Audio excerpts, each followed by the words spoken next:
Europe 1, 7h12, Thomas Soto. Et on parle économie avec Nicolas Barret, directeur de la rédaction des Échos. Bonjour Nicolas. Bonjour Thomas. La bataille économique se joue sur le terrain des impôts. Donald Trump a annoncé hier soir la plus grande baisse d'impôts de l'histoire. En tout cas, ce sont ses termes à lui, au président américain.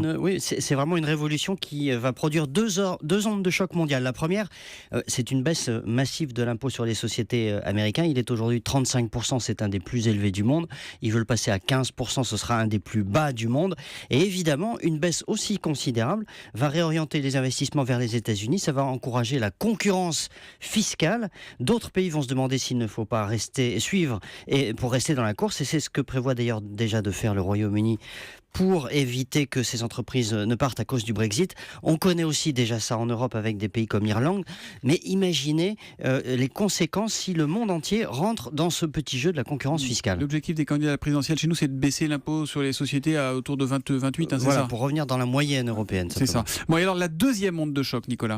Ce sont des rapatriements massifs de capitaux vers les États-Unis. Vous savez, les grandes sociétés américaines, Apple, Microsoft, Coca-Cola, ont accumulé entre 2000, 3000 milliards de dollars de cash à l'étranger qu'elles ne veulent pas faire revenir aux États-Unis pour le moment, à cause justement de l'impôt sur les sociétés. Mais évidemment, s'il est réduit, ces masses d'argent considérables, qui représentent l'équivalent d'une année de PIB de la France, par exemple, ces masses d'argent pourraient revenir aux États-Unis. C'est évidemment très bon pour eux, beaucoup moins pour nous. Alors le petit bémol quand même, Nicolas, c'est que ce plan Trump, il l'a annoncé un peu comme il tweet, mais c'est pas encore passé au Congrès. Non, ça c'est vrai, il est loin d'être voté.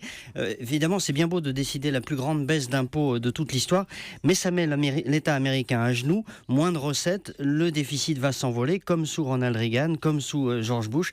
Et alors, si les élus républicains du Congrès adorent les baisses d'impôts, ils détestent encore plus fort les déficits. Ouais. Donc ça n'est pas passé encore au Congrès. Voilà, la décision qu'il a annoncée pour fêter en quelque sorte ses 100 jours à la Maison-Blanche, Donald Trump. Merci beaucoup Nicolas.